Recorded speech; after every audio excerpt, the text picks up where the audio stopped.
the key phrase there.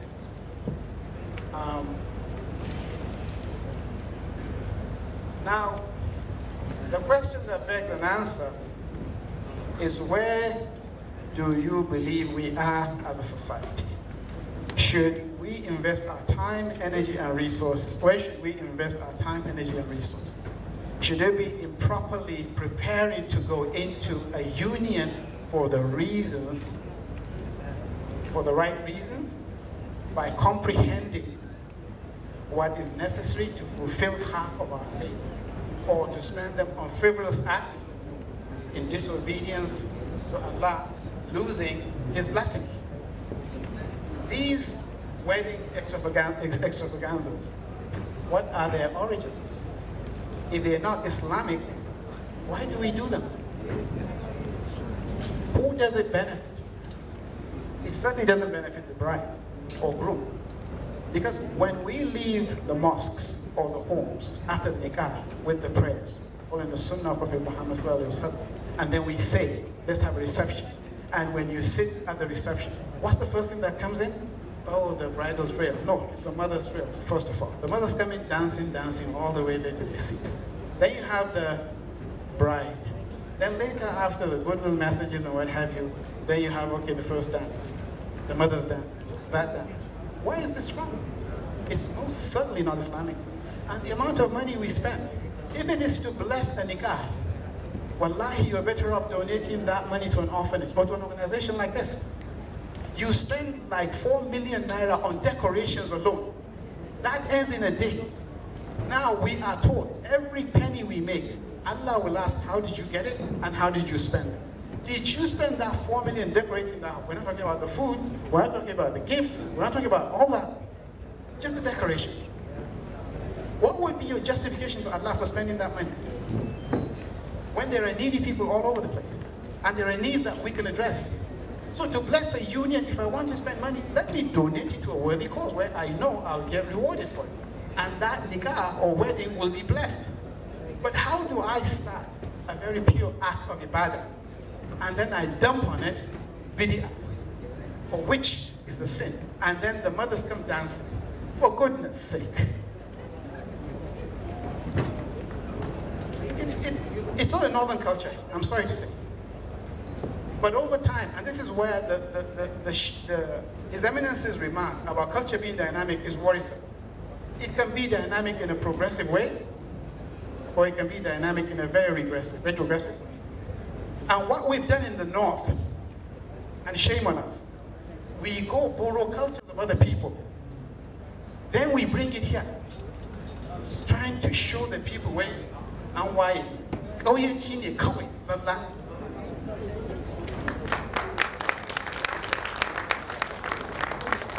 what it is. And you know the sad part? The people you're copying are there looking, laughing at you. Who are you trying to impress? And what we cautioned, that anybody with a mustard seed size of pride will not enter Jannah. Tell me one reception that isn't about impressing people, and that means it's your pride. Tell me one reception. Ovation this, ovation that, video this, video that. In the process, you're offending Allah. What makes it worse? You're broadcasting act of offending Allah. Anybody that copies you or even wants to imitate you is offending Allah. And guess what? You that started it, you get your percentage. Let's be careful.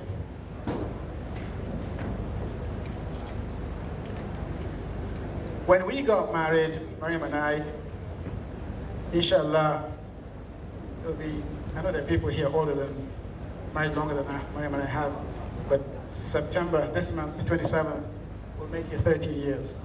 Alhamdulillah. When we got married, we didn't keep anybody waiting for the reception.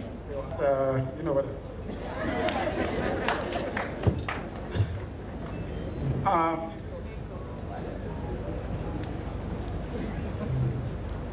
My worry about this topic and its significance is its impact on nation building.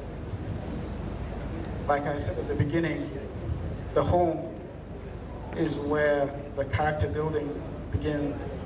And that's how we raise decent men and women to become decent husbands and wives, to become decent mothers and fathers.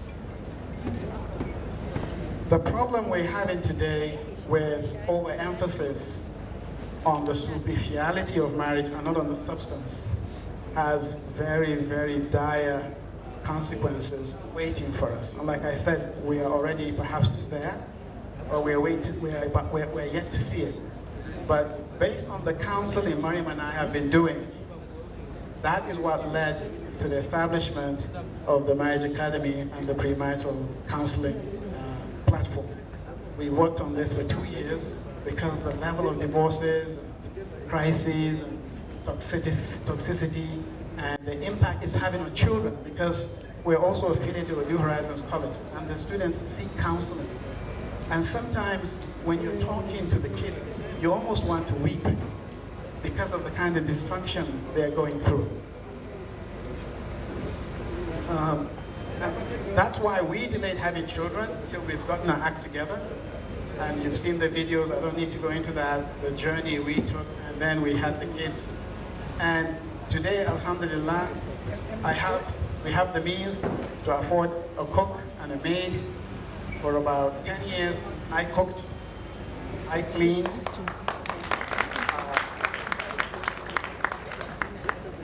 I bathed the children, I rocked them to sleep, I did the laundry, I did the vacuuming, I could go on and on and on. And people would just start landing this. It's either I afford a maid, if I can't, I pay money to do it. If I can't, I do it myself. That's the cheapest for me, but I do it myself. So that's how it worked. But when as we're raising our children, when we eat at the table, we all, even with the maids and the what have you, we all take our plates, take it to the kitchen. Our children see it, they emulate us. By the time the two boys were in JS3, they could cook as good as the cooks in the house. In fact, they would make lunch and dinner, we won't be able to distinguish whether it was our sons that cooked it or the cooks. So when we, and here I want to beg mothers not to elevate sons. There's nothing wrong with that. It's not in any way limiting their importance or their self-esteem or anything like that. It's just to teach them to respect women. About 2 months ago, my eldest son, sent me a message, just out of the blue. He said, and the worst thing we do, you get married, you have a problem. Wait, why are you mata? The wow we and don't they already why wow.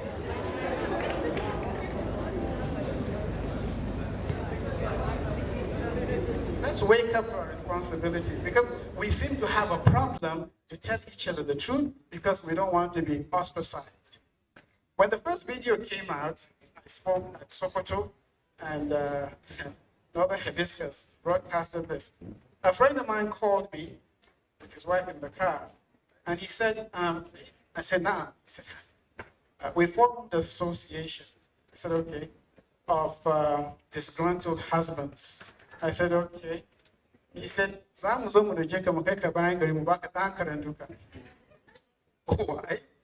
Because everybody is given us things to do. We were I didn't anything. It's there in the Quran and the Sunnah of Prophet Muhammad sallallahu alaihi wasallam. What we tend to do is we hide behind culture, which we shouldn't.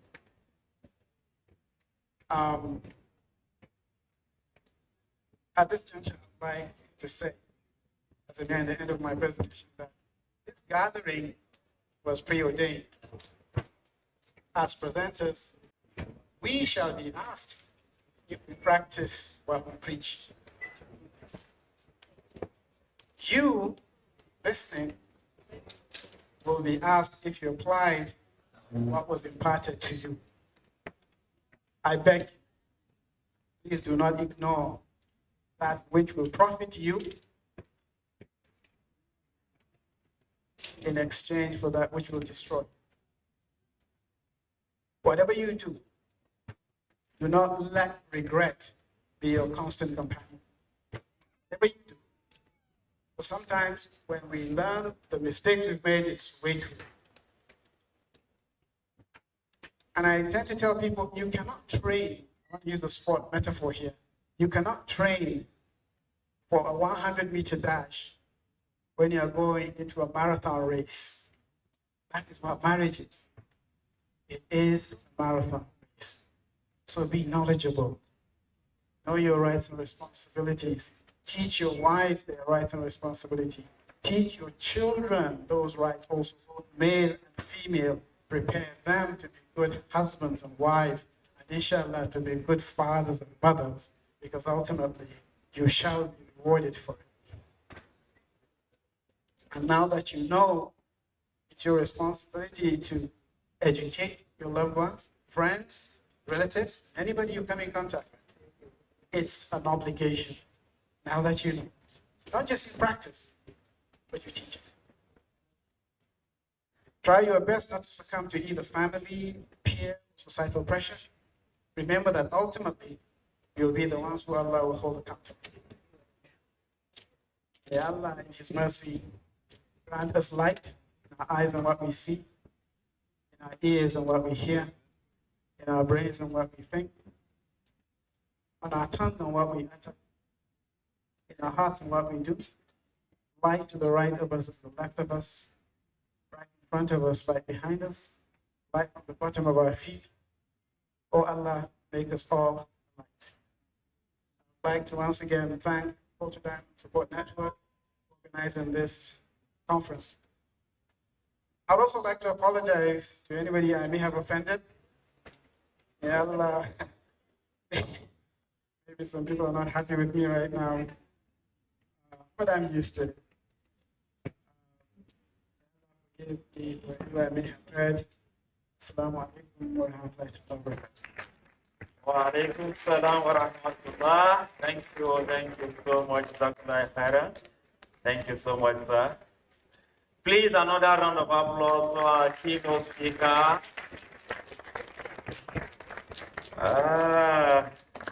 No for the man. Nothing went this way. I believe during the panel session, please, we will need something to go to our women. Thank you so much.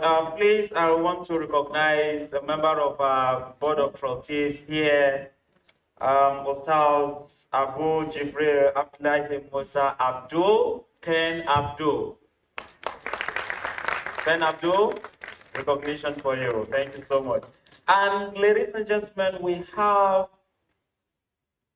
the husband to our president is here. So please, let's welcome Al-Haji Jamal Bello. Where are you? Where are you? Where? Okay, please, we want to know you. Please come forward. Please come forward. Come forward. We want to apologize. You know, we usually take your madam away from the house for this. Sometimes I will call her around 10 o'clock. I say, sorry, I need to talk to you. So that I was the one calling. Thank you so much. We appreciate you, sir. Thanks for coming. At this point, we will break for Zuhur by 1:30. We want to have panel session. We'll break for Zuhur for 1:30, right? We want to have detailed discussions around this topic. And we're going to have our panelists. Okay? So please, the moderator of the session, please permit me to invite the founder of this organization, a professional counselor, a mental health advocate, emotional intelligence practitioner, a neuro-linguistic practitioner. You are not clapping. She's married already, so whether you clap or not, man. And please, for our men, you have to move forward so that we have space for our women. We have more women in the hall. So please, she is the CEO TLT, TLT Catering Services. She is the founder, Coach Halima Transformation Academy. She is the secretary. She's the founder, yes, the secretary to this organization. She's the mother of 4. Stand up now. She's the mother of 4.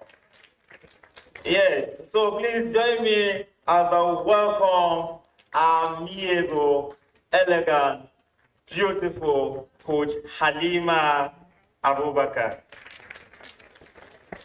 So she is going to handle the stage from this moment. You're going to be. Thank you. Another round of applause for Coach Halima Abubakar.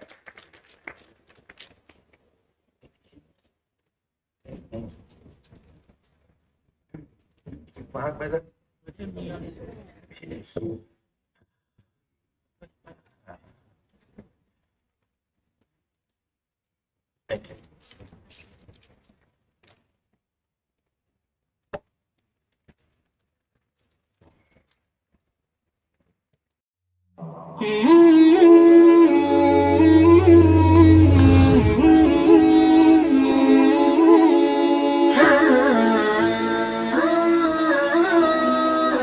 I'm Halima Abubakar, a professional marriage counselor, an anger management and emotional intelligence coach, and a mental health advocate. I love to see women thrive in every aspect of their lives. I am the secretary of From Coal to Diamond Support Network, an organization that looks into the plight of Muslim families' emotional and mental stability. Marriage needs work, commitment, and love, but it also needs ample care to be truly happy and successful. The Pre-Marital Counseling Conference, organized by From Coal to Diamond Support Network, is an event of a lifetime. Everything marriage will be discussed, from when to get married, who to get married to, and what to know before marriage will be discussed.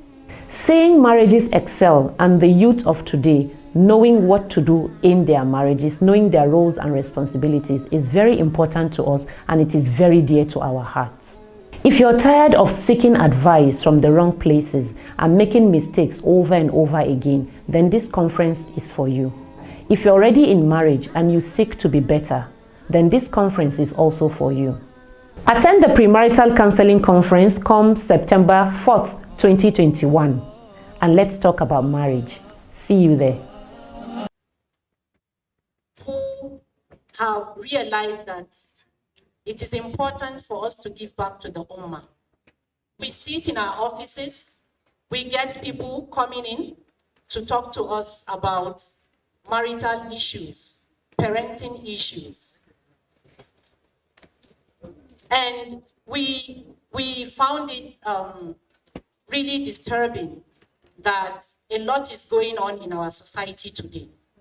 So we felt that it is important for us to speak out. Subhanallah, we all have responsibility towards each other. And we felt that Allah subhanahu wa ta'ala will ask us in the day of judgment about even the little knowledge that He had given us on counseling and how we use it to help the Ummah. Hence the reason why we are here this afternoon. So, my sisters with eyes on Jannah, as we call ourselves, we say we are Jannah hustlers, and we pray that Allah subhanahu wa ta'ala will accept this little from us as a sadaqatul jariyah. First of all, I would like to call on my sisters. The first person that I would like to call on is Maimuna Ummi Abdullahi. But before she comes up here, I would like to read her bio. She is popularly known as Coach Didi. She is my sister from another mother. Our mommy is here. Mom, welcome. She's a member of Nigerian Institute of Public Relations. She is a member of the Association of Neuro-Linguistics Program in UK. She's a personal development coach. She is an emotional intelligence and anger management coach. And she is passionate about girls especially girl-child education, women and mental health empowerment. Ladies and gentlemen, brothers and sisters, help me in welcoming to the stage Coach Maimuna Abdullahi.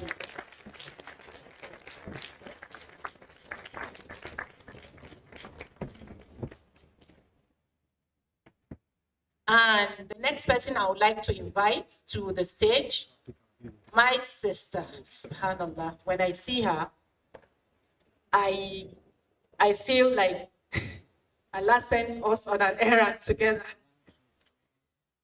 Coach Asma Isa, she's an emotional intelligence coach too. She's a parenting and teen coach. She's a premarital counselor. She's a certified inside out paradigm coach. She's the founder of Raik Hearts. She's a passionate baker like me, and she loves fairness. Brothers and sisters, welcome Coach Asma Isa.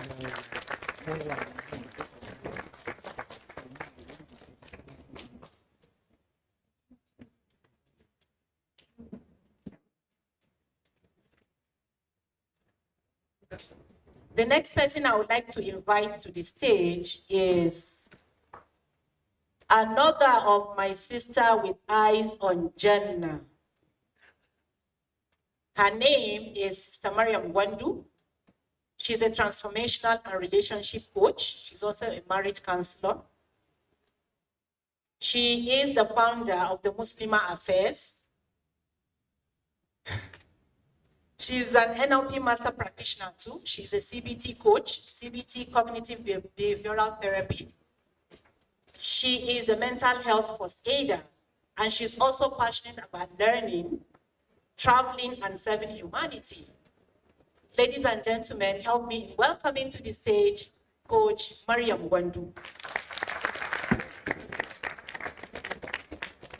At this point, I would like to say we are gender sensitive.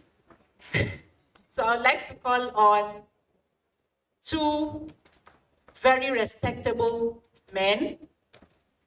Subhanallah, I got to know about one of them, even when I had not met him physically. His impact is well known all over Nigeria, and we are happy to have him in our midst today. He is an imam of the National Mosque, Abuja.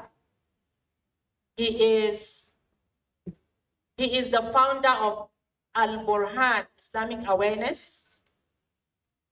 He's a career guide for almost 50 Islamic schools in Bauchi. He's a national preacher across several states of the Federation. He's an activist and consultant in Islamic rights and inheritance. Now that got me really interested.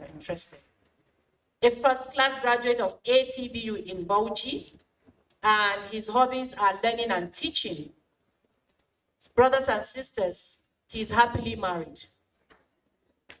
Help me in welcoming to the stage Sheikh Abu Sulaiman Khidir Al-Hassan.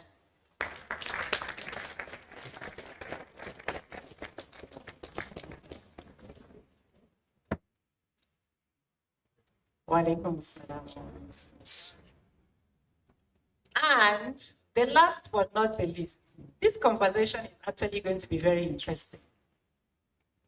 He just left the stage, but we want to bring him back because you want him to balance that conversation.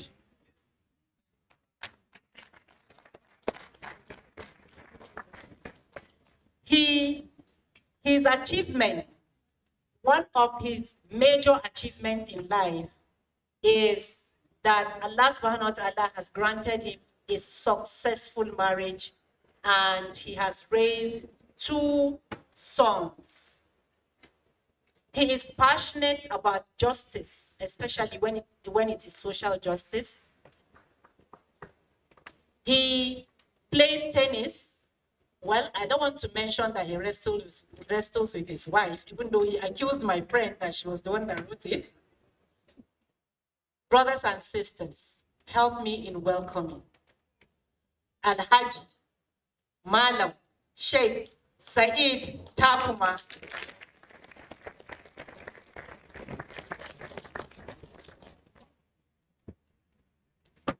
You're welcome. Wa alaikum assalam wa rahmatullahi wa barakatuh. Ladies and gentlemen, 9 years ago, a friend of mine was getting married. She was a very close friend of mine. She was a very young and lovely girl. She's from a very good but highly conservative family. And this friend of mine was so engrossed in the planning of her wedding that she participated in choosing the colors, the ashobi, the food, the clothes, the music, everything you can think of. So much that people actually would mistake her for the event planner. Now, it was at that wedding that I truly realized that there is a difference between I am getting wedded and I am getting married. They are very different statements. I'm getting married and I'm getting wedded. My friend, subhanallah, was slowly forgetting herself in the preparation of the wedding and not the marriage. And I stopped to wonder, what if such energy, such precision, such power is invested in planning for the marriage itself? What if such love, attention, emotion, and care is invested in planning for the entire marriage life? Subhanallah. And I ask this question again. What did you prepare for? If you are married, what did you prepare for? If you are not, what are you preparing for? What have we prepared for, parents? We have an office, and we sit in our office every day. These are the challenges that we are faced with. People come over, people call, and they tell you, my daughter or coach have been married for 2-3 months. And my husband just told me this marriage is just a mistake. You know what? You are a mistake. Or rather, the wife says, you are my biggest mistake. 2 weeks, 1 week. It is happening in our society today. And it is worrisome. We invest millions of naira. We pay for halls. We buy clothes. Some of those things we pay for, I'm sure we will still be owing the money, and then the marriage will be heading to the rocks. So it is high time that we speak up. Changing the narrative is an understatement. We want to get this straight into our DNAs. We have parents here. Last year, we opened our doors to young people. And this year we say, parents, come in, we need to have this conversation. What is happening? So without much ado, I would like to call on the first person that would really shed more light on this topic. Ustaz, you are welcome. Sister Mariam, you are welcome. Sister Asma, you are welcome. Sister Maimuna, you are welcome. Okay, so my very first question will go to you, Sister Asma Wisa. But before then, you and I have been sitting, and you know how it is. You know how we receive these calls. You know how people walk in. You know the challenges. I just want you to say something. Honestly, my heart is heavy. Okay. This is very passionate to us. Before I ask you this question, I want to say something about the theme.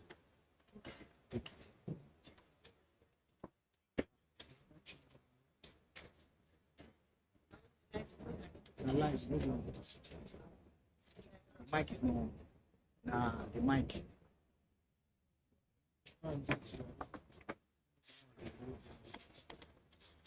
Maybe they move. أعوذ بالله السميع العليم من الشيطان الرجيم بسم الله الرحمن الرحيم رب اشرح لي صدري ويسر لي أمري واحلل عقدة من لساني يفقهوا قولي اللهم إني أسألك ثقة الفهم وقوة البيان. Really, this discussion, this conversation is long overdue. It's something that our Ummah is really, really in need of. We are just like we are being in denial. The problem is there, right, facing us right into the eye, but we just choose to. Is it the ostrich? What was it called? Yeah. Every day, the problems keep changing. They keep growing. It's all, and they all go in the same direction. It always goes back to the basics, the premarital. It hasn't happened. The plans were not set. The problem is that we all go into this blindly. We just want to be known as being married. We marry for different wrong reasons. We just want to be seen with the pomp and show. We want to have these grandeurs. We want to show this grand wedding. But then at the end of it all, even as they are getting married, there are some that even as they are getting married, they are not comfortable with each other. Thank you very much. They are not sure of what they are even getting themselves into. Thank you very much, Bujas. Now, beyond the glitz and glamour, just like you said, what are the most important things that we need to know before we go into marriage? So there's quite a number of things we need to know before we go into marriage. Now we have to make this clear. We are going into marriage. If you are thinking about the wedding,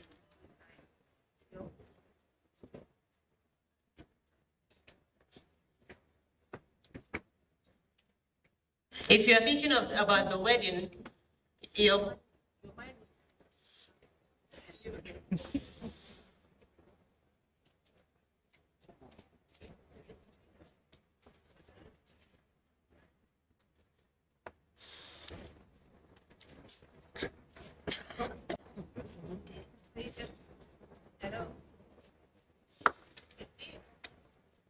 If you're thinking about the wedding, all that comes to mind is the hall, what do I wear, all those things that.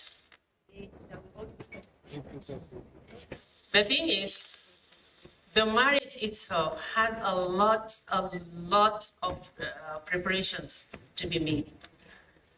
When you want to plan for a marriage, you need to invest in yourself first and foremost, because there's a lot of preparation. First, you need a mental preparation. You need to be sure, what am I getting myself into? Am I doing this? Why am I doing this? Am I doing this for the sake of Allah? Okay, they said marriage is ibadah. What do you even understand by that? Are you just doing because, okay, it's ibadah, like we, subhanAllah, sometimes these days, we even pray mindlessly.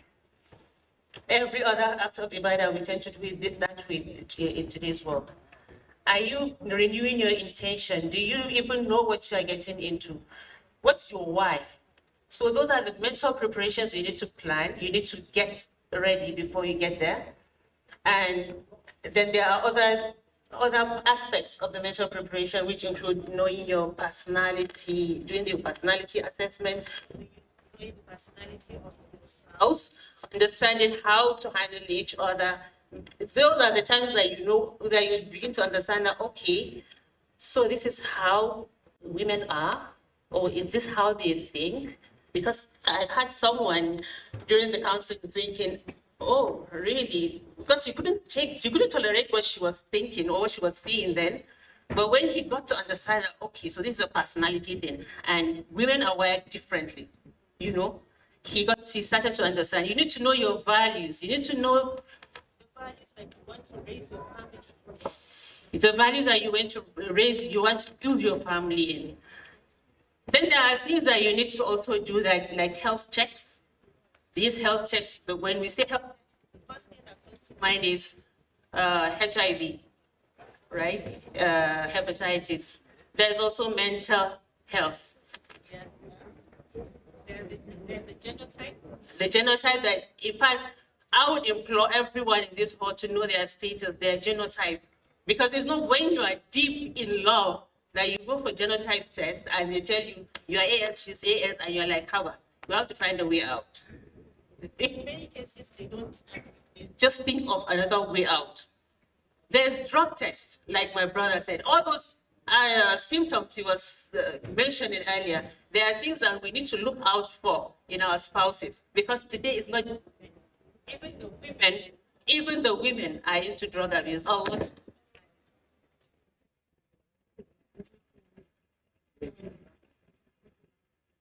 Thank you, Coach Asma. Yes, when you were talking, you were talking about how people just go. The first thing that comes into our head when we are talking about tests is maybe just do hepatitis, do. Another very important thing we need to pay attention to is the issue of mental health. It is very, very, very rampant today. Our mental health is as important as our physical health. The way we all go to hospitals and, we get the doctor to check, some of us go to do the routine checkup. It is also important for us to visit our therapist, visit our counselors, so that we know the states of our mental health. It's really important. It actually have ruined marriages because, the emotional and mental health of couple would suffer without you even knowing that this is really what is happening. Thank you. So I say I want to be balanced. Oh, okay. I want to be balanced. So I want to come here now. I want to talk to the Sheikh. So we are talking about the things that we need to know before we go into marriage. Now in Nigeria, they say prevention is better than cure. That is what we are doing. We don't want us to go into the marriage and then we start complaining. Now, before you go in, what are the things that you should know? I know Alhaji Said told us about roles and responsibilities. Now, even beyond the roles and responsibilities, what are the things that are obligatory upon us by Allah subhanahu wa ta'ala that we should know? Because we are all Muslims. In the end, we say we are Muslims. But why is it that it is the Muslim marriages today that are suffering? Because, yes, statistically, I always refer back to we are in the office, we see people, because this is practical. This is our work. We work with people and we work with Muslims. So what is happening? Can you just tell us what is obligatory upon us as Muslims towards each other? أعوذ بالله بسم الله الحمد لله وبعد السلام عليكم ورحمة الله وبركاته. All protocols duly observed. I am very much delighted with convergence, by extension, the opportunity and privilege I'm given to speak on this aspect of the whole matter. Indeed, the question is all pointed, and it has great concern with all that has to do with marriage. The things you consider before you embark on enduring an adult journey of marriage and matrimony. All of us must take cognizance of something. That is the catastrophe, the tribulations, the adversities with which marriages are characterized, especially in the Islamic world. What is actually the cause? And how can this be remedied? I consider marriage as a near corollary to driving. Before you drive in any country, particularly Nigeria, you must be licensed. you would have to undergo some processes, very rigorous processes sometimes, to make sure you know how to, and then license, with the driving license, that from today you are actually a driver, so that you don't go waste lives on streets and roads of the nation. When one goes into marriage and he does not know the real tenets of marriage, when one is not really licensed, spiritual, implied, religious, social, and otherwise, there is every tendency that such a driver of such a family rides such a family into destruction. There is every tendency that such a rider rides into catastrophe because he's not licensed, impliedly and otherwise. It means there should be like a school or be like a program where people attend to get the necessary coach pre-marital before they go into marriages. Because it has got injunctions, it has got a lot of procedures in the Quran. And these procedures must be well followed. And how can they be followed without tutelage, without pupillage? This is something we must do to have an effective, reactive, proactive, defensive, and progressive ummah as Muslims. If not, there is no way we can succeed if this is not done, because all these developments start from the family setting. And once the selection is not made in the right way, you go into doing things that will be alarming to Islam and the nation in its entirety. One of those things, after you must have gotten the necessary knowledge, which is being licensed, get the necessary knowledge, what Islam says about marriage. Then another thing you do is to look out what are your key selection factors. What are the KSF of embarking on this journey, on this journey? That is, what are actually your priorities for going into marriage? What are your priorities? Get them rated in percentages. Love, concern, care, compatibility, responsibility, religiousness or religiosity, hardworking, committed, resilient, dogged, couple, marriage and marriage. These are actually my priorities. These are the parameters. Get them rated in percentages. It could be the physical outlook or structure of your partner or the prospective partner. Get it rated. Some could take 10%, some could take 30%, some could take 70%, and like that. Then you will now know that you can manage. These that I gave 10%, if you see one that has 5%, you can manage, or 7%, it's actually a pass. You must do this to succeed, because some of these qualities are not created after marriage. These are qualities that have to be there in your partner before marriage, prior to marital times. They can only be built upon, they can only be reinvigorated. They are not manufactured after marriage. These factors are there, they are innate, they are dynamic, and they are there. They are just like psychodynamic process with which human being is nurtured. But they can only be stepped up. They can only be reinvigorated, provided they are there. So the percentage once is up to a certain extent that is manageable, you go into it. But once it's not manageable, if it does not cross the pass mark, you forget about it. So that you don't get to regret. And what are these parameters? What are these parameters to consider?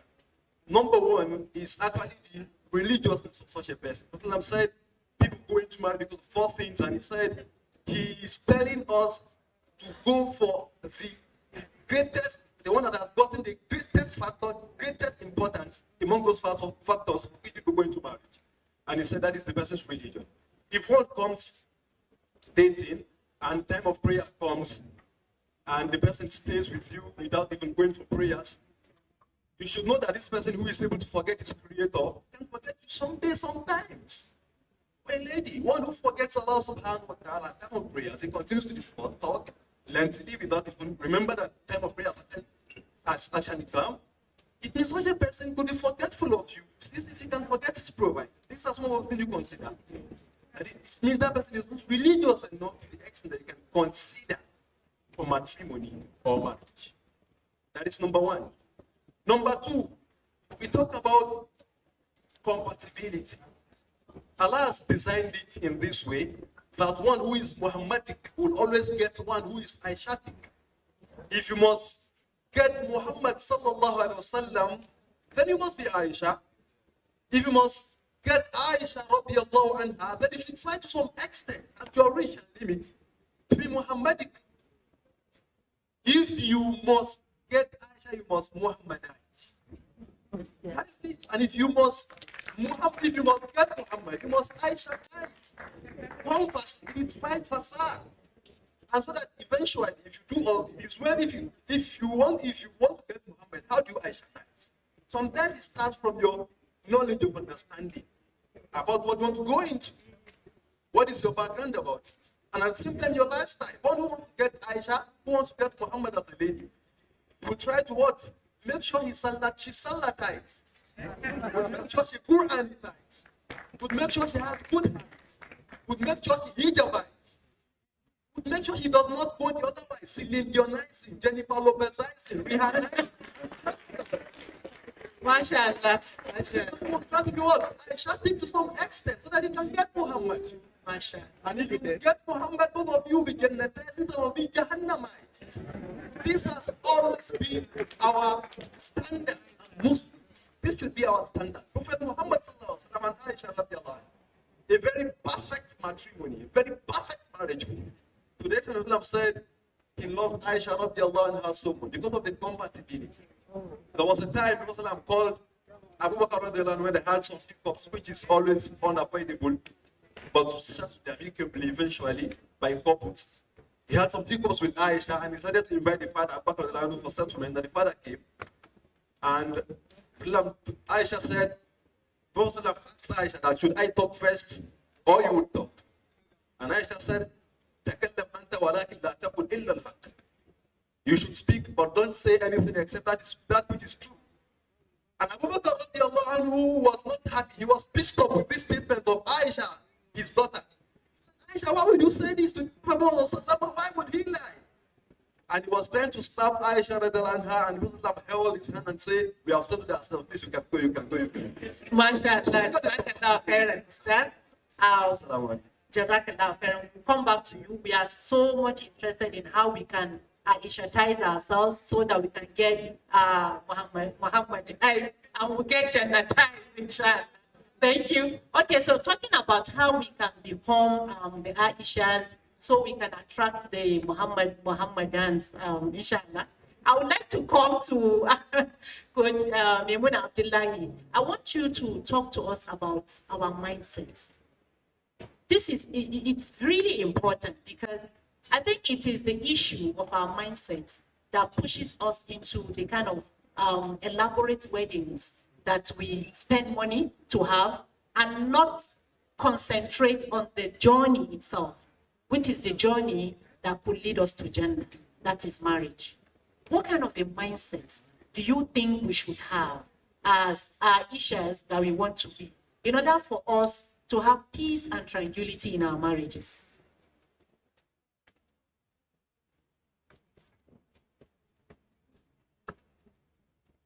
Assalamu alaikum.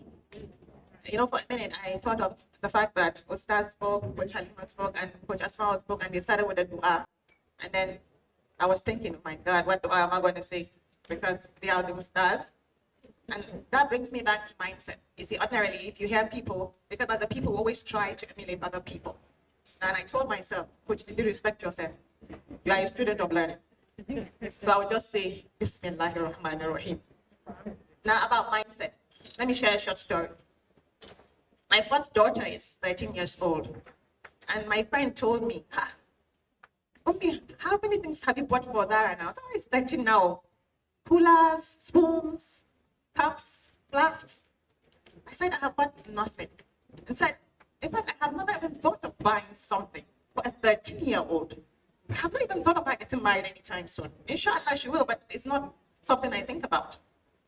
So it's all about your mindset. When I think of my daughter getting married, I think about getting her into coaching sessions, getting coached reading books on personal development and growing her mind. I don't think about buying cup and spoon. Now that brings us back to our mindset. What do you think about?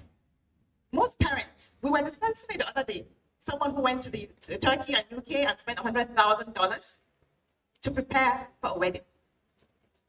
$100,000. And I'm sure, I'm not sure since I'm on the person's shoes, I don't think this person knows about premarital counseling or coaching or personal development. So what do you spend your time and your money on? Now for the young people in the hall, there's something we do in neurolinguistic programming called visualization. I need you to visualize, just think, have a mental picture of someone in your head, your ideal spouse. Ideal man would be tall, dark, and handsome for those who read M&Bs, or short, fat, and wealthy. I know, Saint, I'm not here to judge anybody, but everybody has somebody in their mind who they think is an ideal person. Now, while you think of this person, have that thought in your mind. When you think and imagine that man or woman, as the case may be, what do you see? Do you see a wedding, a banquet hall like this, with food on the table, beautiful setting, you walking in with your friends dancing, wearing an expensive gown, perhaps a lace of $250,000, your shoes are $50,000, your bag is $50,000, your necklace is $3 million. Is that what you see? Or when you think about your wedding or your marriage, when you think about this ideal partner of yours, do you see a home, a man in sujud, thanking Allah for having you in his life? What do you see when you visualize the kind of person you want to marry? That boils down to your mindset. What do you think marriage is? What kind of life do you want to have? What kind of mindset do you have? Because your mindset is super important. Your thoughts. In your linguistic program, we talk about your thoughts, your words, and your actions. What you think comes from your mouth, and the manifestation of your words is in your actions. If you think of a good spouse, if you think of a good marriage, you will work towards a good marriage, just like Coach said. And if you think about a wedding, that is all you see. And that is why we go for a wedding. In a year or two, we hear they are divorced. Because you don't think about the marriage itself. Your mind is all about the glitz and glamour of the marriage and the wedding. People come, you wear the best that you can, and then you go on. Thank you. Thank you, Coach Didi. Jazakillah khairan. Yes, parents. It is a deliberate and intentional act that we open our doors today to say, come in, we want to have this conversation. I want to ask a question. How many of us here, how many of you know about premarital counseling or even have done his or her premarital counseling before getting married? How many?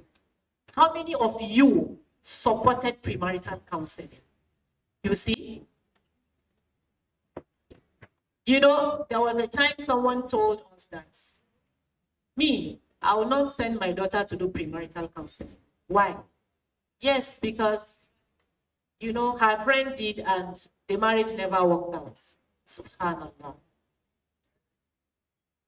I am also a student of knowledge. The ustaz are here. Architect Abdullah Musa, you are here. Correct me if I'm wrong. Is counseling not Islam? Are we as Muslims expected to embark on any journey, do anything, without having the prior knowledge to that thing? So why do we send our children into marriages without giving them the proper knowledge? Now, I'm not just even talking about the women, the boys, men. We spend so much time, energy, resources buying these coolers, like what did he say? Buying even houses, cars. But we never pay attention to personal development. We never pay attention to helping these children to rediscover themselves. The boys don't know. The men are not there to mentor their boys. We just talk to the girls. Who is going to talk to our men? It takes two to tango, right? So I've always said, I'm gender sensitive. I'm very balanced. At this point, I would like to throw this question to Alhaji Said Takuma. What are those things that the men, our fathers, do you think they should know? How can you help us talk to them to come into the lives of these children, the boys? We need them to mentor them. We are tired. The women are saying we are tired. We are educating the girls. We teach them how to cook. We teach them how to wash clothes. Just recently, I told my friend, stop forcing the student to wash clothes. What of the boys? I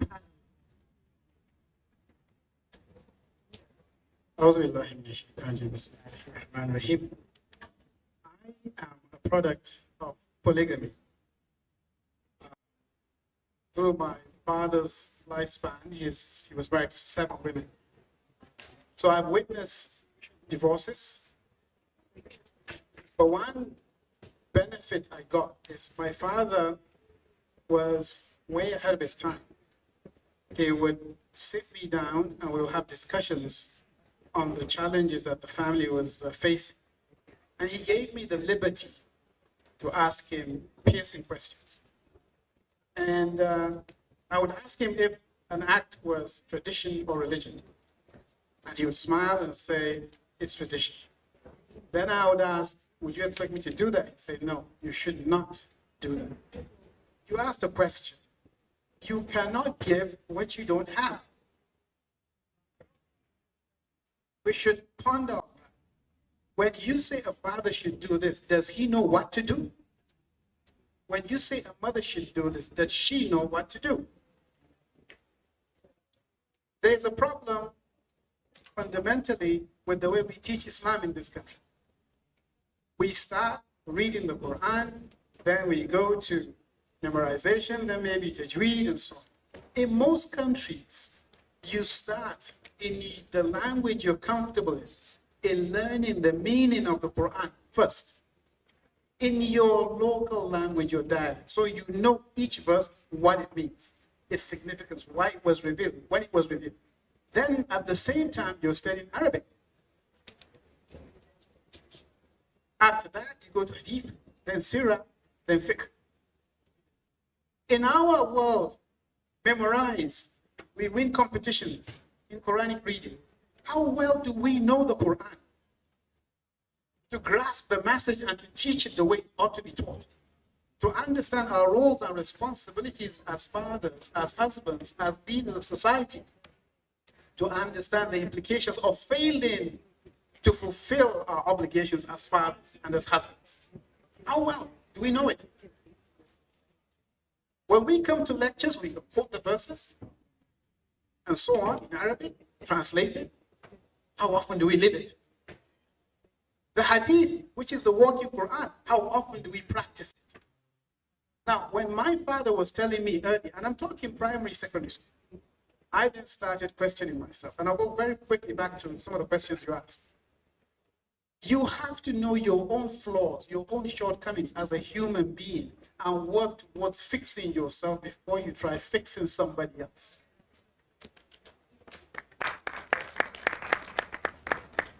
Do we take journeys into ourselves, journeys of self-discovery? Who am I? How's my temper? Am I judgmental? Am I quick to lose my temper? Am I compassionate? Am I sensitive? Am I trustworthy? Am I honest? Do I care about encouraging and supporting somebody to be successful? Me first. Let me figure myself out first before I figure or help somebody figure themselves. Now, the home. If a man understands, which was what I investigated what my role is as a husband. And wallahi, I was introduced to Maryam 1987. It took me 3 years in me studying myself, being honest, very, very honest as to who I am, the things I like about myself, the things I don't like, the things I'm actually embarrassed to face myself. This is between me and Allah, not with anybody else. Then I start working on them. Those I struggle with, I pray to Allah to help me overcome them, so that when I am the husband, when I become the husband, I become the best husband I can possibly be. Because fulfilling that right is an act of ibadah. See, we don't understand some of these things. We will be judged. We mess up, we are held accountable. So when you know that, it's okay. Me, Allah help me figure myself. Then when you talk about children, what my father did with me, he was way ahead of his time. But at least I saw the flaws and I questioned some of his actions. And he would talk to me about divorcing this wife, marrying that wife, the problems he's coming. He was very open. The one thing my father never did, may Allah have mercy on him, to be honest, he never told me the wrongs my mother did to him. It was after his death I got to experience that. That's another story. But these are issues, they're difficult things, but you talk about them. You actually teach your children how to live. It's the gift of life. If my father will say, I made this mistake, make sure you do not make that mistake. My father taught me he was human, he was fallible, he makes mistakes. And he would tell me how to go before Allah, seeking forgiveness. That made me humble because I realized I'm just like him, I'm no different, I'm no better. So let me work on myself before I become a husband. And then when the children came, I did the same.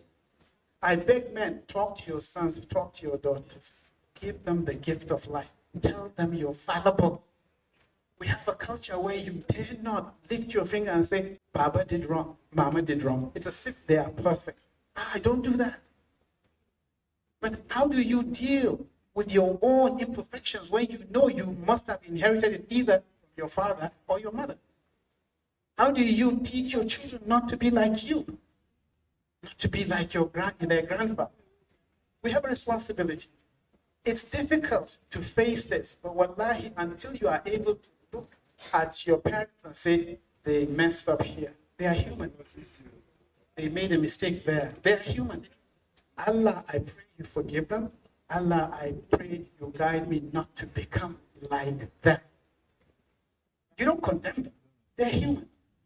So until we get to that point and we recognize that when we give them that gift of life and they live their life according as best as they can, according to the teachings stipulated in the Quran and the Sunnah of Prophet Muhammad sallallahu alaihi wasallam, that even in our graves, I said that in the lecture, you get benefit, you are rewarded.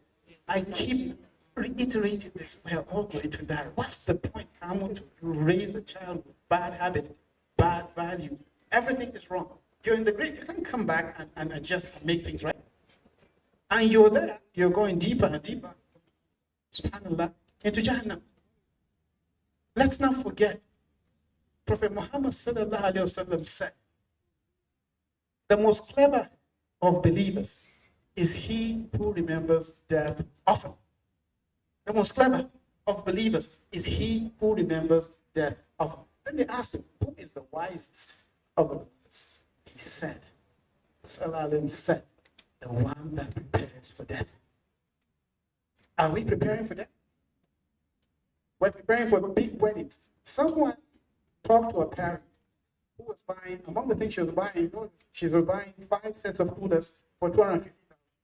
I think my wife was telling me that somebody then, did you pay for her to do premarital counseling? According to my wife, her response was, Subhanallah, Allah. We were asking $32,000 for you to do premarital counseling. You're saying, Allah, but you are spending $1.25 million on 5 sets of coolers. That's it. To impress guests. We need to wake up to our responsibilities. But every day, when I talk to my children and we talk about family, being husbands, being wives, excuse me, wallahi, my concern is they pick the right lessons from us, and inshallah, we get rewarded when they do the right thing, because I know my time is coming. Thank you very much. Thank you very much, Stars. Self-awareness, self-awareness, coaches, self-awareness. Self-awareness is key. Of course, you can't give what you don't have. And at this point, I would like to say that it is a wake-up call. Now, I will still talk to the fathers. So if the mothers are coming to get all the millions of naira for the wedding, you are the head of the home. You are the one who cut the shot, right? Can we begin to influence some certain decisions with regards to personal development of our children? We host events, not just premarital counseling. We are into parenting counseling, parenting coaching, and all that. And you know, when it is summertime, and we are asking parents to just invest 35,000 sometimes. Just invest this in the children. Let them learn about themselves.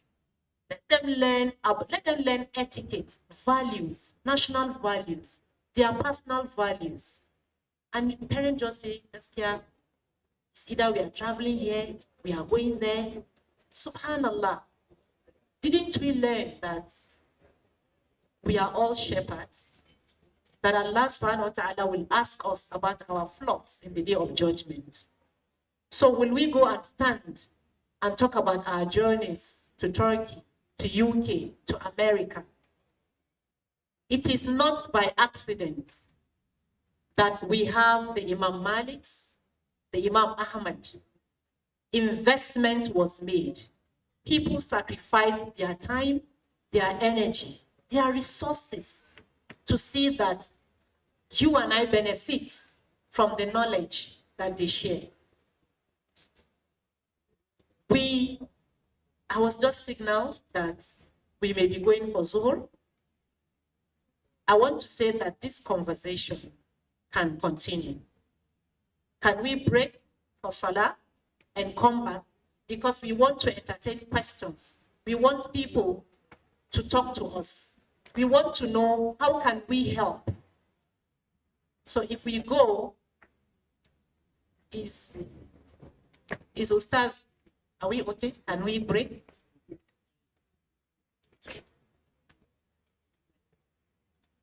Okay, so we are given permission to move. Zuhur can be too. Is allowed. Okay, Jazakallah khair. All right, so we can continue. Like I said earlier, we said that this is not the every kind of event where we want to come and talk, and we go. We want to hear from you. We want to hear from parents. We want to take questions. So talking about self-awareness, I'm coming back to my sister. She has been quiet for some time. I know, she's waiting to unleash. Yes, this is because one of the key issues that we have most times when we counsel people is this issue of, self-awareness, where there are challenges at home, right? The woman is stuck. She doesn't even know where to go. She doesn't know how to go about it. She can't even go back home to talk to the parents because they would have labeled her Ijeki, right? And this can be vice versa. Sometimes the men too are suffering and they can't talk because the society has taught them, you dare not complain, you are the man of the house. Sometimes Anama Chutesh, even him, but he can't talk. So it's both ways. How do we reduce this conflict, especially with what is happening in the society about emotional and mental instability in marriages? How do we resolve this conflict? Sister Mariam Gondo.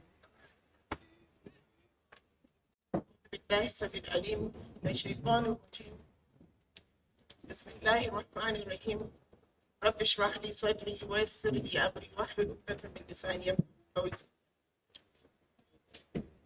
I must confess that I envy all those that are here who are yet to be married. Don't get me wrong, not in a negative way, in a positive way, because I got married about 20 years ago, and believe me, I never had experience of any counseling, any premarital counseling before I went into marriage. So I didn't know what to expect. And in fact, I didn't know that couples do actually have, conflicts, because my dad was married to 4 women and I have never, ever seen them fought. Maybe they did behind closed doors. I didn't know. So I went into marriage thinking that it is all lovey-dovey, all bed of roses. Because you said you love me, I think that's going to continue forever.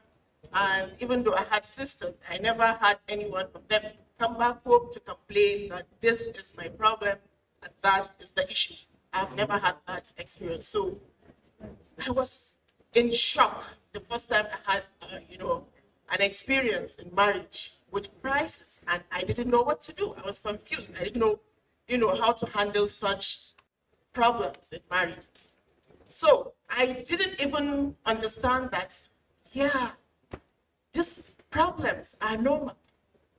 So conflicts are inevitable in any relationship. And each and every family you see has a problem. To some certain degree, it may not be the same with someone or some other relationships, but believe me, there will be conflicts. Now, how do you handle those conflicts? What are these conflicts first? These conflicts are anything that will upset the normal setting of a family, that will affect how you do things. Anything that will upset the way you are used to doing things will be a conflict. What are these conflicts? Some of these conflicts will be, lack of communication, misunderstandings, maybe issues with finances, issues with infidelity, as little as what to cook, what to wear, when to go out, or how to go out. All these things will be, one form of conflict or the other. So how do we manage this conflict? First of all, before I mention how to manage conflicts have an advantage in any relationship, because conflicts, when you have come out of conflicts and you have done it right, it will strengthen your relationship. It will make you wiser. So conflicts are not totally bad in relationship. They will make you wiser, strengthen your relationship with your spouse, and also it will make you, bold on how to manage any other conflict that may arise later in the future. And in fact, there is something I have forgotten. There are conflicts that, sometimes arise from friends, family, issue with the in-laws, which is big. It is actually big, because I have had experiences with some couples, and it's not their own personal problems, but the problems they have with their in-laws, maybe sisters to the bride or sisters to the groom, So for every conflict that arises in a relationship, there is a rule in the Quran. As Allah subhanahu wa ta'ala mentioned in Surah An-Nisa, verse 35, in yurida islahan yuwaffiq Allahu baynahum, that if you actually, both of the parties, the husband and the wife, if you actually want a solution to that problem, if you want to reconcile, you are sincere about it, then Allah will make sure that that happens between you. So you actually have to be sincere that this conflict, I want it to be resolved. Both of us. You have to be equally committed, equally dedicated to solving your problems. And in another ayah, in the same Surah An-Nisa, verse 128, was sulhu khair, part of the verse. Allah subhanahu wa ta'ala mentioned that reconciliation is actually good. It's actually good. So whenever there is a conflict, you have to decide, make an intention that, be sincere about it, that yes, we want this to be totally resolved. So how do you do it? First of all, you have to be just. And you do it with utmost respect for each other. You try to look at the problem and address the issue, and don't attack your partner. Sometimes we attack our partners in trying to solve our issues, our marital issues, and by doing so, we only escalate the issues. So we attempt to address the issue, not attack the partner. So you should use statements, the I statements. I feel, when you do this, I feel. Don't say, you are this, you are that. Do not attack your partner's, dignity. You have to do it with utmost respect. And you have to stick to that problem. Don't bring different issues at the same time. So whenever there is a conflict, go for that issue. Do not sweep things under the rug. Don't keep piling them up, because there will be too much tension whenever you want to talk. And whenever you want to have a discussion around your issues, you have to do it at the right time. Choose the right time, the right moment to address your issues. And when you want to address your issues, I mentioned that you have to respect the other party, and also you have to stick to the problem and do not attack your partner's your partner's dignity. You do it in such a loving way that that person will feel hard. Try and put yourself in your partner's shoes. So address your partner with empathy. Assume that if you are in that partner space, place, how would you feel? Try to reason with his own understanding or her understanding of that issue, because the truth is sometimes the problem is not the actual problem. The problem is the way we look at the problem. The problem is the way we view the problem. The problem is the way we react to the situation.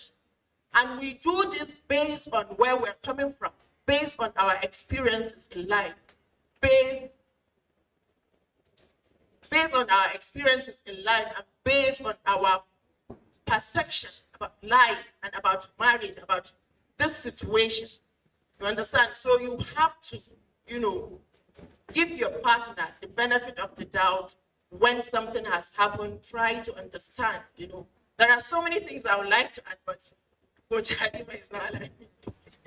So thank you so much. So if I give you 10 hours, you talk and want to talk, and of course we are all passionate about this, really.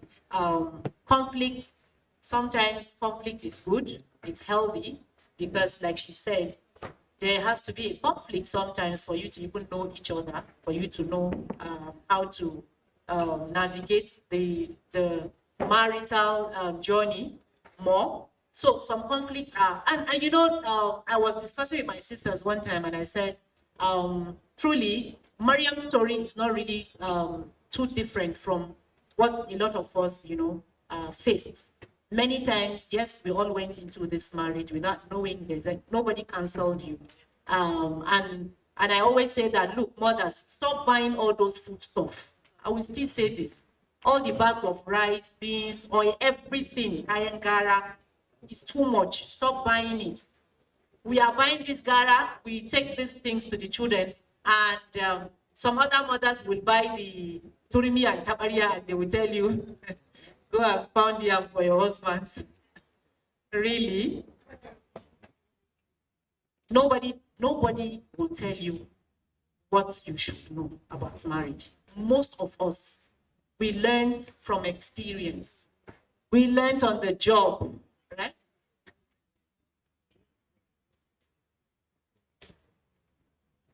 When Mariam was saying something about when she got married newly and she never saw any kind of dispute in her home.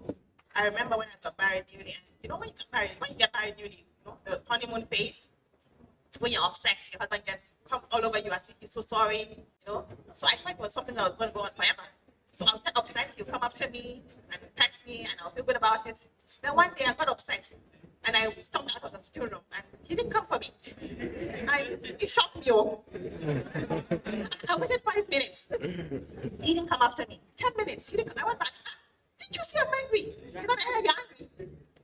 Are you not supposed to come after me? He said, I don't tire. I was smiling. I was actually laughing because I know this story. Truly, we all have experienced something, if not this, very similar, the men, the women, because all we had in our heads, was this honeymoon, oh, marriage is bed of roses.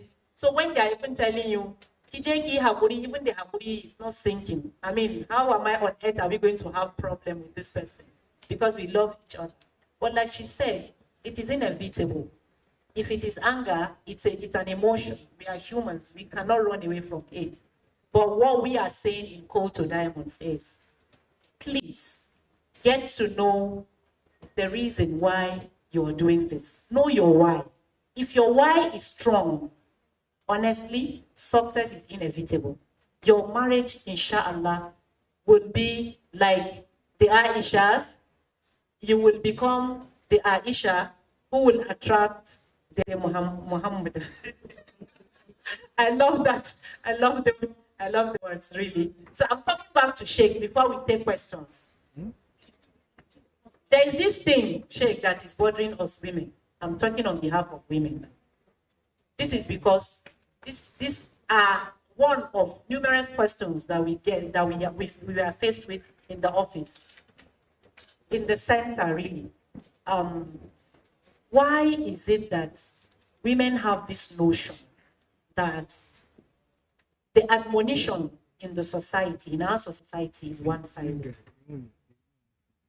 Why is it that almost every time that people talk, the malams, the sheikhs, the ustaz, they only say, okay, women, you should know that, okay, when your husband is angry with you, if you die at that moment, you are going to hellfire. Now, I had this practical experience with someone who, this person is in a toxic relationship. Toxic relationship. When I say toxic relationship, she's been physically abused. I don't know if it is allowed in the Quran that a man should physically abuse his wife, or the woman should physically abuse her husband. And talking about emotion, emotionally, mentally, psychologically, she's been abused. Her role, his role towards her, they are not being met. Her needs are not being met. Yet, when she complains, when she says anything, he says to her, if you die, Allah will send you straight into hellfire. So what is happening? And she says, Coach, I don't understand. So what do I do? I don't know how to get out of this relationship. Because like he always tells me, if anything happens, Allah they won't. So, sir, please, I want you to talk to us about. We want to know. Sir, you have 2 minutes. The question is very difficult. In our society today, the advocacy for balanced marriage is indeed one-sided. It is very often that this sometimes come from Islamic clerics. Very, very unfortunate. Maybe because of the cultural exposure they have, or maybe because of the traditional affiliation they enjoy, and things like that. But Islam has not always done that. It is very, very explicit in the Quran. Allah subhanahu wa ta'ala has always said, indeed, for the women have rights over the men, and the men also have rights over their wives. This is explicitly spelled in the Quran. And there is no how you can just suppose or you make this fact hidden. It's not possible. Number one, the Prophet Muhammad sallallahu alaihi wasallam said, Ya Ruku. Now, Islam said, the best of you is the best to his wives, the best of you. Islam actually rated being kind, very concerned to your wife, very concerned to your partner, as the best of religion, if that's you the best among the Muslims, if that prepares you that position. it means it is ranked very, very high. So how do we balance this? This is actually the gravamen, the startup or the get-go of achieving this great goal. How do we balance this divide of marriagehood and matrimony? Men should also know they have a lot of rights. And those rights must be fulfilled. It starts from organizing conferences like this, attending premarital coaching and premarital lessons as already established. These things must be done. When people marry, they give them certificates. Certified for what? When they didn't attend any premarital lesson, they are certified. Before you are satisfied, this must have undergone certain processes that are very formal. You've gotten some lessons, getting some knowledge. What is that certificate? When the person doesn't know what is due action. This was what God Satan recognized, and he took it as something that is great and must be addressed. Always he talked about it to his Sahaba, radiallahu anhum ajma'in, to the extent that he would even decide for women who they marry. There was a time Fatima bint Qais wanted marrying, and somebody was coming for her, and another person, two persons were actually coming for her. Those persons, the one that was very, very known, popularly known in Islam is Usama. And Allah said, Ya Fatima, fankihi Usama. You should marry Usama and not the other person, because Usama is somebody that is very caring. Usama is somebody that is resolution ambitious. Is somebody that has what? That emotional concern. Prophet explained a lot of virtues of Usama bin Zayd to Fatima bint Qais. But Fatima was saying, this Usama, I don't like his complexion because he was very dark. I don't like him and things like that. Prophet said, this you are saying are actually factors, but you cannot compare these factors to somebody who is active. You cannot compare this factor to somebody who is so unconcerned. So I am preferring for you to marry Usama, radiallahu anhu. So Prophet was actually selective even among his Sahaba or people who lived with him, considering certain factors that are very, very important. And this he was trying to show to people that there are these rights that must be fulfilled. For somebody to be able to fulfill these rights, he must be religious, he must be committed, he must be very, very hardworking, and things like that. That was what he was showing. And this he did with even his daughters, the way he married them out. He married them out to people that are actually very, very conscious of their personality as human beings and as husbands.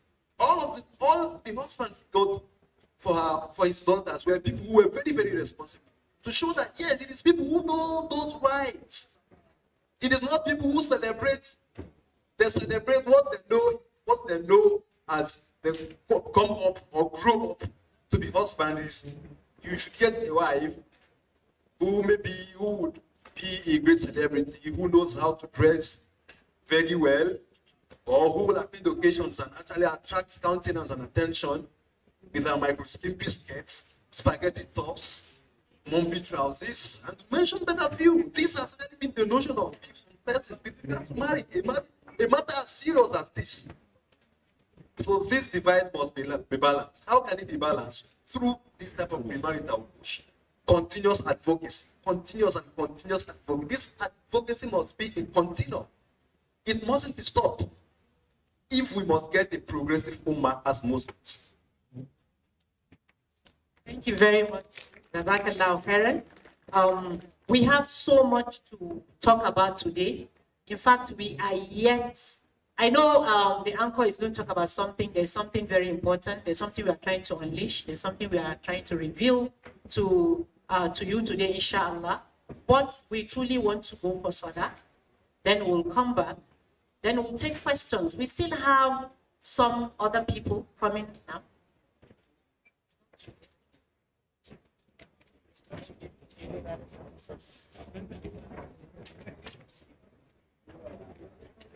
Okay, my attention is just being called that we still have 10 minutes to.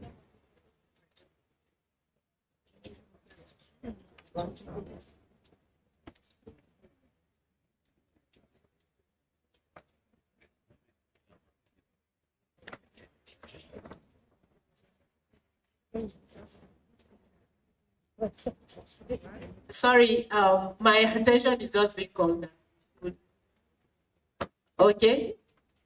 Okay, inshallah. So we still have someone that is coming in here to, she's coming to educate us on something. I'm not going to talk about it. It is something that you should not miss. When you go for Salah, please come back. We have the next session. We will give you opportunity to have breakout sessions with us, the coaches, and ask questions. Please, mind-boggling questions. Those conversations that you truly want to have, you want to talk about, we want to have those conversations today. And also, inshallah, knowing how you can reach us, we have a center here in Abuja where you can reach out to us, you know, so that we can take this from here. I would like to hand over the mic to the anchor to do the next presentation, inshallah. Expect that we are coming back. Are we happy? Are we happy, sisters? Are we happy, brothers? Put your hands together for yourselves if you're happy. Mashallah. Thank you very much. Thank you. Please, can we put our hands together once again for all of them? Yes, please. You can take a bow. Thank you. My president, please, could you come on stage? Let's have you. So before we go for prayers, we have this little token. We have these appreciations to make before we go on break.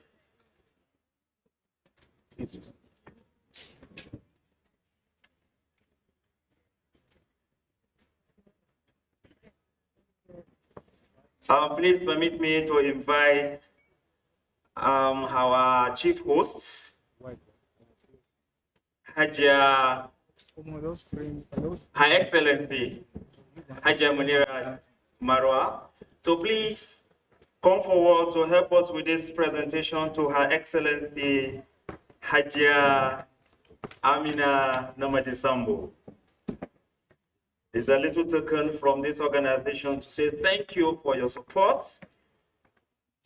To say thank you, not to go back, or you will still be with us. You continue supporting us. We know you. We know you care. You know I care now. That is the name of our organization. And I believe she's going to keep supporting this organization. Yes, yes, to say so.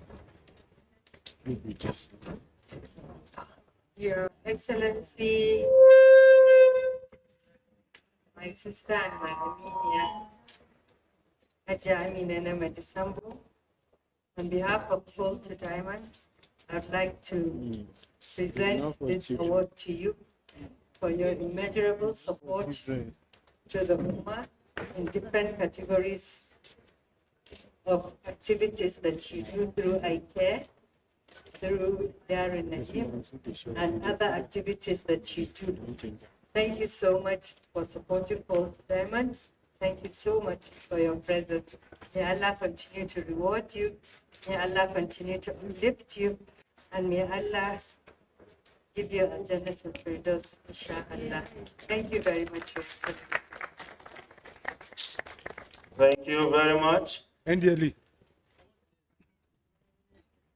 Thank you. Your Excellency, Thank you very much, Your Excellency. before you go, you are helping us to do this presentation again to our chief host. Excellency to Excellency. Thank you. Your Excellency, Diamond Support Network. It is my honor and privilege to present this award to you for your immense contribution to the nation, to the Ummah, and to this special organization that have been doing their best to see how they can promote and safeguard the marriages in our Ummah. May Allah subhanahu wa ta'ala reward you in Jannatul Firdaus, and may we all share in the first, all of us that are in this world. So on behalf of organization, I present to you this special award. Congratulations. Thank you very much, Your Excellencies. And we want one of Your Excellencies to please wait behind. Yes, ma'am. So you'll come back. You'll come back again. Yes, please, can we have a very special person to this organization from the one before even the registration of this organization? We have her. Haja Rabi, please. Please. Haja Rabi Adamu Waziri. She's one of the board of trustees of this organization on the quiet side. Yes. Quiet side, she will come in, you will not know when she's in. She's always supporting this organization. It's a little token for her.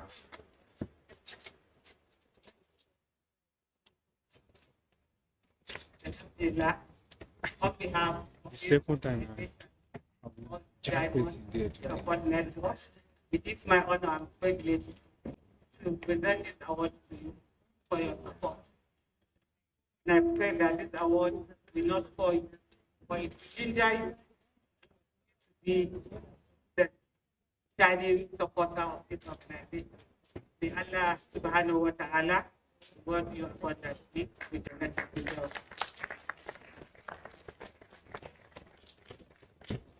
Thank you very much. Thank you, Mungwede. Please, can we have Haja Hawana City, please? Thank you so much. She's one of the, we call her grandma. Thank you, Haja Hawa. A little token. Yes.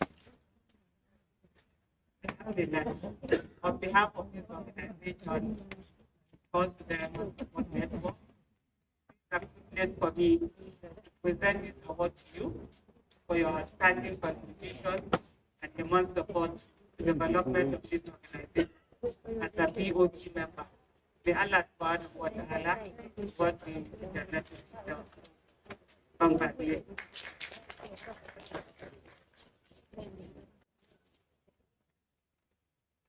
And the last we have on our BOT is architect Abdullahi Musa Abdullah.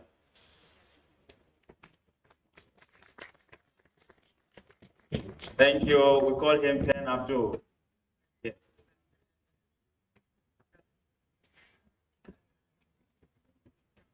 Alhamdulillah, check or book and congratulations. This is a well-deserved honor. You have been doing the Umar house. You have been guide in Islam, and you have been doing your best to enlighten the Umar all issues that relate to Islam, especially with the challenges of today. We are so proud of you, and the youth are so proud of you. We hope to have so many pen and tools and may Allah subhanahu wa ta'ala continue to keep you in good health, give you the wisdom, and increase you in knowledge as you continue to serve the Ummah with positive knowledge. Congratulations, and may Allah reward you with the Congratulations, Ben Abdul. Thank you very much, ma'am. We appreciate you. Thank you. Yes. Can we have Her Excellency, wife of the former governor of Lagos State, Hajia Munirat, please come forward for the rest of our presentation here before we go for prayers.